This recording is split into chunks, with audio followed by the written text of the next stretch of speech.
Attention passionate Montreal, Canadiens fans.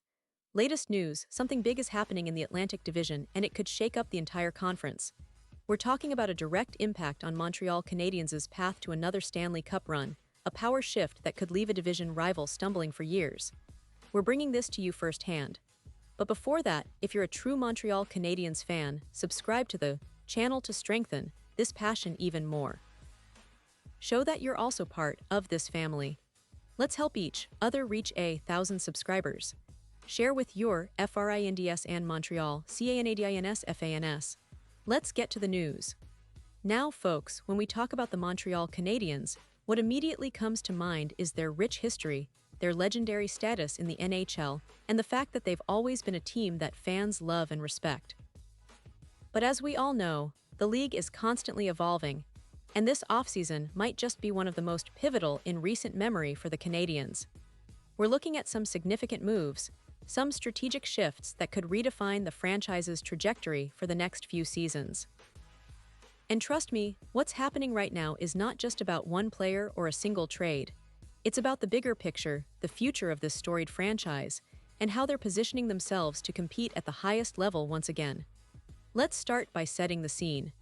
The Canadiens, as of now, have a projected salary cap space of around $568 million. What does that mean? It's a decent chunk of room to maneuver, to make some impactful moves, and that's exactly what they're aiming for. One of the most talked about rumors lately involves a potential trade that could bring a key player to Montreal while simultaneously giving a boost to another franchise in the process. And that team is none other than the New York Islanders. Now, you might be wondering, what's the big deal with the Islanders? Well, the Islanders are in a sort of rebuild mode, and their new general manager, Matthew Darche, has been making some interesting moves since taking over in May, right after Lou Lamoriello announced he wouldn't be returning to the GM position. Darche's approach has been all about reshaping the roster, adding draft capital, and bringing in young talent that can grow into the core of the team. They've already had some success, thanks to luck in the draft lottery, which gave them the first overall pick, and the Noah Dobson trade, which added more first-round selections. It's clear that the Islanders are serious about building for the future, and this potential trade involving the Canadiens fits perfectly into that puzzle. So, what's actually being discussed? Well, the proposal involves the Canadiens acquiring Bo Horvat, a 30-year-old veteran center who has been a consistent scoring threat and a natural leader on the ice. Horvat's presence in Montreal would immediately address one of the team's biggest needs, stability at the second-line center position. For the Canadiens, bringing in Horvat isn't just about filling a roster spot.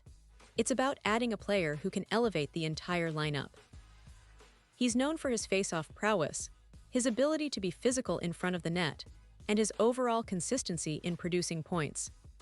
Especially for a team that's still developing its identity and chemistry, having a veteran like Horvat, who has captained teams in the league, provides a lot of intangible leadership that young players like Nick Suzuki and Cole Caulfield can learn from. Imagine the possibilities: Suzuki, who's already established himself as a star, now having a reliable, experienced center alongside him to take some pressure off. Caulfield, too, could benefit from the stability that Horvat brings, freeing him up to focus on his offensive game and creativity. Now, let's not forget the other side of this equation. The Islanders, who are in the midst of their rebuild, would get some valuable assets in return. The proposal includes prospects like Roy, Beck, and Kapanen, who are all considered top 10 prospects in Montreal's deep pool of young talent. These players are on the verge of making the jump to the NHL, and for the Islanders, who are looking to add youth and skill to their roster, this is a pretty strategic move. Roy, for example, is seen as a promising player, and bringing him into the Islanders' system could accelerate his development. Kapanen and Beck are also highly regarded prospects who could become key contributors down the line. But perhaps the most intriguing piece of this puzzle is Kirby Dach. Now, Dach's story is quite interesting. He was the third overall pick in the 2019 draft by the Chicago Blackhawks, and he's been through quite a bit since then. Traded to Montreal in 2022, Dach's time with the Canadiens has been somewhat hampered by injuries, including a recent knee surgery last February. These setbacks have raised questions about his availability for the upcoming season, but his talent remains undeniable. If he can stay healthy, Datch has the potential to be a game changer. His size, skill, and hockey IQ make him a perfect fit for the Islanders' style of play, especially if paired with Matthew Barzal, creating a formidable 1-2 punch at center. For Montreal, acquiring Datch would be more than just a salary cap move. It's about adding a dynamic, high-upside player to their core. And if Datch finds success on Long Island, he could be the kind of player who not only helps the Islanders in the short term, but also sets himself up for a bigger contract down the line. A 2-year bridge deal could be the perfect stepping stone for him to prove he belongs at the NHL level consistently and to earn that long-term deal he's looking for. But let's circle back to the Canadiens and what this move means for them. The acquisition of Horvat would do far more than fill a second-line center spot. It would bring a sense of stability that the team has been searching for quite some time. Over the past few seasons, Montreal has been trying to find that perfect blend, a balance between developing young talent like Caulfield, Slavkovsky, and others, while also bringing in veteran presence to guide them through the rough patches. Horvat fits that mold perfectly. His ability to contribute offensively, combined with his face-off skills and leadership qualities, makes him a perfect fit for this team's long-term vision. Financially, this move also signals that the Canadiens are committed to competing now, while keeping an eye on the future. They're betting that Horvat's contract, although hefty, lines up with the prime years of players like Suzuki, Caulfield, and Slavkovsky. It's a classic win now, but also build for tomorrow approach. The gamble is that Horvat's experience and production will push Montreal into the postseason more reliably, giving their promising young core a real chance to grow and succeed together. And in the highly competitive Atlantic Division, every point matters, especially when trying to claw back against powerhouses like the Boston Bruins or Tampa Bay Lightning. Speaking of the division, this trade could have ripple effects beyond just Montreal and New York. If the Canadiens succeed in adding a player of Horvat's caliber, it could shift the balance of power in the Atlantic.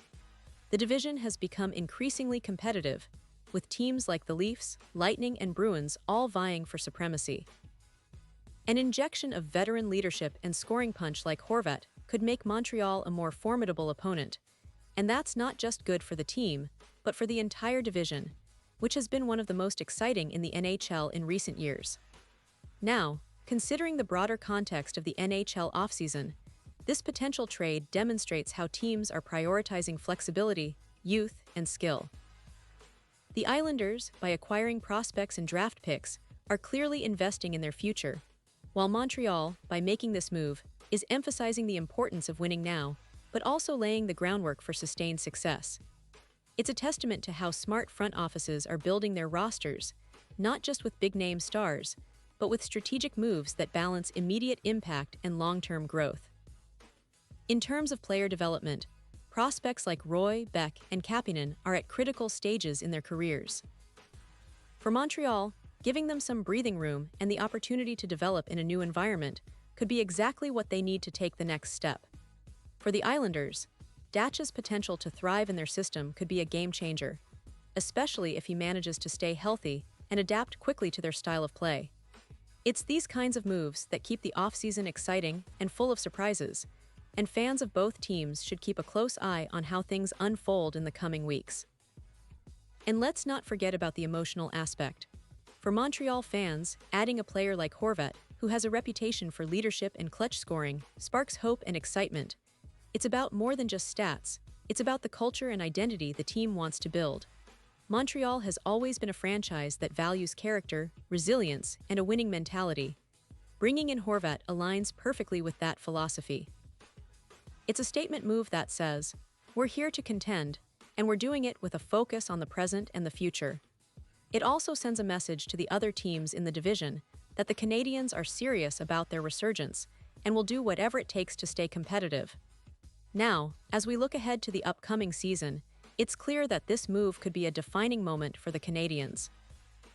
Whether or not it pans out as expected, it shows a team that's willing to make bold decisions, to invest in their core, and to take calculated risks for the sake of building a more competitive roster. The fans should be excited because, with this kind of strategic move, Montreal is signaling their intent to return to the playoffs and make some noise in the postseason. The road to the Stanley Cup is never easy. But moves like these remind us that every season is a new opportunity, and the Canadiens are not planning to sit on the sidelines. So, to all the Montreal fans watching right now, imagine the possibilities. You've got a team that's on the brink of something special, with a core of young talent ready to take the next step. And now, with a veteran leader like Horvat, they gain that extra edge, a player who can inspire, motivate, and produce when it counts the most. It's a fascinating time to be a Canadiens supporter, and I can't wait to see how this story develops. Will it be enough to push them over the edge and into serious playoff contention? Only time will tell, but one thing is for sure, the future looks brighter than it has in a long time. Pause here just for a second. If you want the YouTube algorithm to keep recommending the latest Montreal Canadiens news to you, it's super important that you leave a like on this video. Go ahead, it's quick and it makes a big difference. Thank you. Now let us continue with the big reveal. And now, Montreal Canadiens fans, I want to hear from you. What's your take on this potential move? Do you think bringing in Horvat is the right call? Are you excited about what this could mean for the team's future? Drop your thoughts in the comments below. Your opinion matters so much to us and to the Canadiens. Remember, this is just the beginning of what promises to be an exciting season, and I'll be back soon with more updates, more analysis, and the latest news from the Montreal Canadiens. Stay tuned, stay passionate, and let's keep that Canadiens spirit alive.